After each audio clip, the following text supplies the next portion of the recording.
آج زکوٰۃ کی اہمیت اور زکوٰۃ کی فضیلت کے حوالے سے چند ضروری باتیں میں آپ حضرات کی سماعت کی نظر کروں گا۔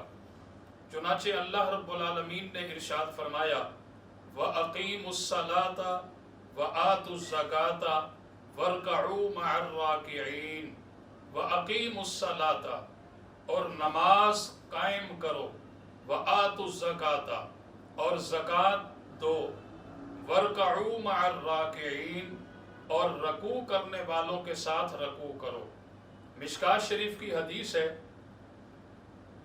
سرکار دو عالم علیہ الصلوۃ والسلام نے ارشاد فرمایا اسلام کی بنیاد 5 چیزوں پر ہے۔ نمبر 1 کلمہ شہادت، اور نمبر 2 نماز قائم کرنا، نمبر 3 زکوٰۃ ادا کرنا، نمبر 4 رمضان کے روزے رکھنا، اور نمبر 5 حج کرنا۔ محترم حضرات، زکوٰۃ کی اتنی بڑی اہمیت ہے، آپ قرآن مجید اٹھا کر کے دیکھیں کہ قرآن مجید کے اندر 32 مقامات ایسے ہیں جہاں اللہ تعالیٰ نے نماز کا ذکر خیر کیا ہے، وہاں اللہ تعالیٰ نے نماز کے ساتھ زکوٰۃ کی اہمیت کو بھی بیان کیا ہے، یعنی نماز کے ساتھ زکوٰۃ کا بھی ذکر آیا ہے۔ کلام الرحمن کے اندر 32 مقامات ایسے ہیں جہاں نماز کا ذکر ہے تو وہاں زکوٰۃ کا بھی ذکر ہے۔ اسی طرح سنن ابو داؤد کے اندر یہ حدیث پاک موجود ہے، حضرت عبداللہ بن عباس رضی اللہ تعالیٰ عنہ سے مروی ہے، ان ابن عباس ان رسول اللہ صلی اللہ علیہ وسلم قال ان اللہ لم یفرض الزکاة الا لیطیب ما باقی من اموالکم۔ حضرت عبداللہ بن عباس سے مروی ہے، آقا کریم علیہ الصلوۃ والسلام نے ارشاد فرمایا کہ اللہ تعالیٰ نے زکوٰۃ اس لیے فرض کی ہے تاکہ بقیہ مال کو عمدہ اور طیب بنا دے۔ اسی طرح ایک اور حدیث پاک میں حضرت جابر رضی اللہ تعالیٰ عنہ اس حدیث پاک کی جو ہے وہ روایت کرتے ہیں، ان جابر رضی اللہ عنہ قال رسول اللہ صلی اللہ علیہ وسلم من ادى زکاة مالہ فقد ذہب عنہ شرہ۔ حضرت جابر رضی اللہ تعالیٰ عنہ سے مروی ہے، آقا کریم علیہ الصلوۃ والسلام نے ارشاد فرمایا کہ جو شخص مال کی زکوٰۃ ادا کرے اس کے مال کا شر ختم ہو جاتا ہے۔ اسی طرح حضور سرور کائنات علیہ الصلوۃ والسلام نے زکوٰۃ کی اہمیت کے حوالے سے ایک حدیث پاک بیان فرمائی، اور اس حدیث پاک کا سماع ایک یہودی بھی کر رہا ہے۔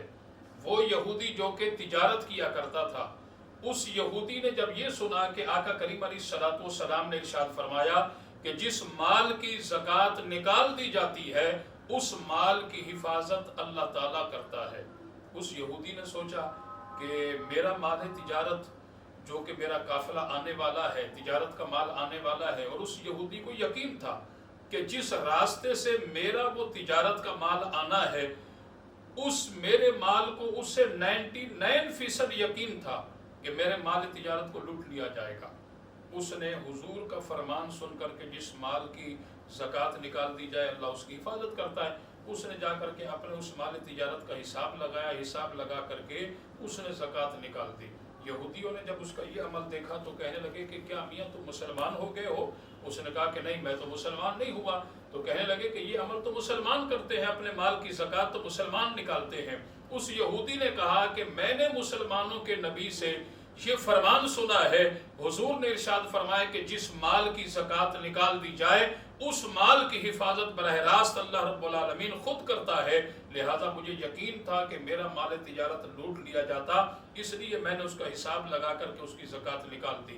اب اس کے بعد محترم حضرات، اس سے خبر جب یہ پہنچی کہ وہ جو مال تجارت کا قافلہ آنے والا تھا اسے تو لوٹ لیا گیا، اب وہ آقا کریم علیہ الصلوۃ والسلام کی بارگاہ میں حاضر ہونے کے لیے اپنے گھر سے باہر نکلا۔ ابھی حضور کی بارگاہ میں پہنچا نہیں، کسی منادی نے، آواز دینے والے نے آواز دے کر کے کہا کہ باقی تو سب کا مال لوٹ لیا گیا لیکن آپ کے مال کو نہیں لوٹا گیا، وہ تو حفاظت کے ساتھ آپ کا پورا مال یہاں پہنچ چکا ہے۔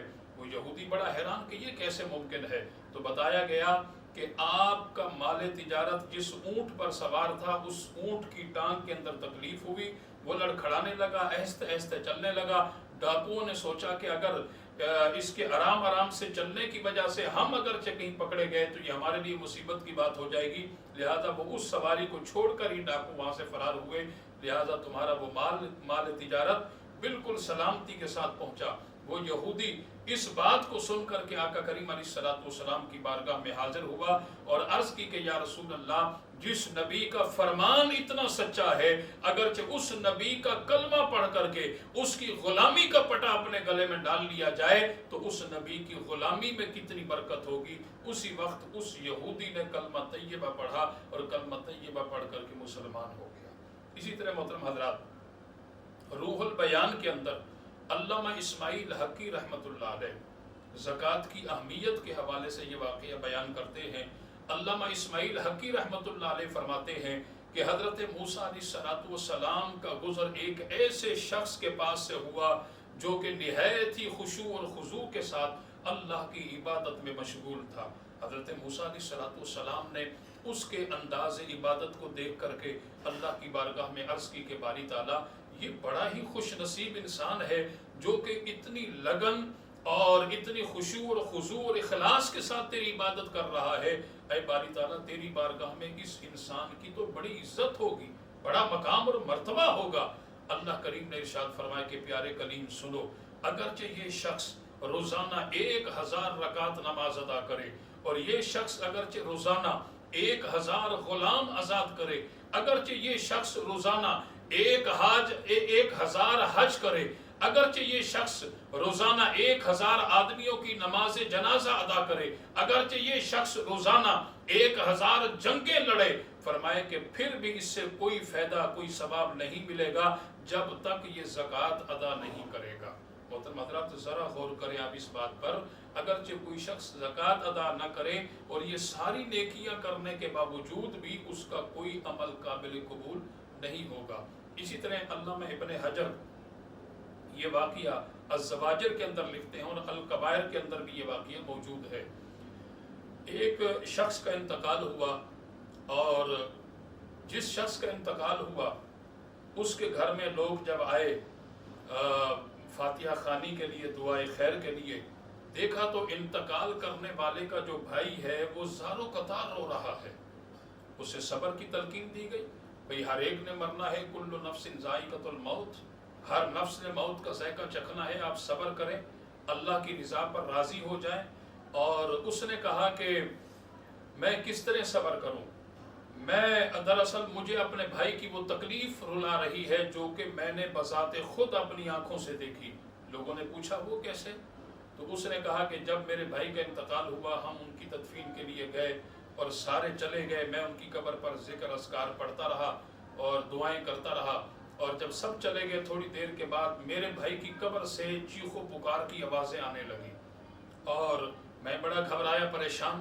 میں نے اپنے بھائی کی قبر ایک طرف سے تھوڑی سی قبر کھولی، دیکھوں تو صحیح جھانک کر کے میرے بھائی کے ساتھ کیا معاملہ ہو رہا ہے، یہ کیوں چیخ و پکار کی آواز آ رہی ہے، میرا بھائی کس تکلیف کے اندر ہے۔ اب وہ کہتے ہیں کہ میں نے قبر کھولی، دیکھ کر کے بڑا حیران کہ میرے بھائی کے گلے کے اندر سونے کا ایک توق ہے جو کہ آگ اسے جلا رہی ہے، اس سے آگ نکل رہی ہے اور اس سے میرے بھائی کو تکلیف ہو رہی ہے۔ میں نے اپنا ہاتھ آگے بڑھایا تاکہ بھائی کے گلے سے میں اس آگ کے سونے کے توق کو نکال دوں جس سے آگ نکل رہی ہے۔ کہتے ہیں کہ میرا ہاتھ بھی جل گیا اور دیکھیں میری انگلی بھی جل گئی۔ اس نے اپنا ہاتھ دکھایا، ہاتھ جل کر کے سیاہ ہو چکا تھا۔ تو اس نے کہا کہ مجھے بھائی کی یہ تکلیف رلا رہی ہے۔ لوگوں نے پوچھا کہ آپ کا بھائی کیا کرتا تھا، کیا وہ نماز نہیں پڑھتا تھا، روزہ نہیں رکھتا تھا؟ اس نے کہا کہ میرا بھائی روزہ بھی رکھتا تھا، میرا بھائی نماز بھی پڑھتا تھا۔ پھر کہنے لگے پھر کیا وجہ ہے؟ اس نے کہا کہ میرا بھائی نماز بھی پڑھتا تھا، قرآن کی تلاوت بھی کرتا تھا، روزہ بھی رکھتا تھا، پر میرے بھائی کے اندر ایک خامی تھی، وہ یہ کہ وہ زکوٰۃ ادا نہیں کرتا تھا۔ تو محترم حضرات، ذرا غور کریں آپ اس بات پر کہ جس رب العالمین نے ہم پر نماز فرض کی ہے، اسی رب ذوالجلال نے زکوٰۃ بھی ہم پر فرض کی ہے۔ جس رب ذوالجلال نے ہم پر روزہ فرض کیا ہے، اسی رب ذوالجلال نے ہم پر زکوٰۃ بھی فرض کی ہے۔ جس باری تعالیٰ نے ہم پر حج فرض کیا ہے، یقیناً اسی باری تعالیٰ نے ہم پر زکوٰۃ بھی فرض کی ہے، تو اس لیے زکوٰۃ کی بڑی اہمیت ہے اور ہمیں زکوٰۃ ادا کرنی چاہیے۔ محترم حضرات، 5 قسم کے مال ہیں جن پر زکوٰۃ فرض ہوتی ہے۔ کون کون سے 5 مال ہیں محترم حضرات؟ نمبر 1، جس کے پاس 7.5 تولہ سونا ہو اس پر زکوٰۃ فرض ہے۔ جس کے پاس 52.5 تولہ چاندی ہو اس پر زکوٰۃ بنتی ہے، اور یا پھر جس کے پاس اتنی نقد رقم ہو جس سے 52.5 تولہ چاندی خریدی جا سکتی ہو اس پر زکوٰۃ بنتی ہے۔ نمبر 4، اس کے پاس مال تجارت ہو۔ نمبر 5، جانور، وہ جانور جو کہ مفت کا چارہ کھاتے ہوں، یعنی جنگلات کے اندر جو ہے وہ چارہ کھاتے ہوں، مفت کا چارہ، ان جانوروں کے لیے جو ہے وہ زکوٰۃ دینے کا حکم ہے۔ یعنی 40 بکریاں اگرچہ مفت کا چارہ کھاتی ہیں تو ان کے لیے حکم یہ ہے کہ وہ 1 بکری جو ہے وہ زکوٰۃ دے گا۔ تو اسی طرح محترم حضرات، یہ 5 قسم کے مال ہیں جس پر زکوٰۃ بنتی ہے۔ اگرچہ کوئی صاحب نصاب ہے تو اسے زکوٰۃ ادا کرنی چاہیے۔ اللہ تعالی ہم سب کو دین اور دنیا کی سمجھ عطا فرمائے۔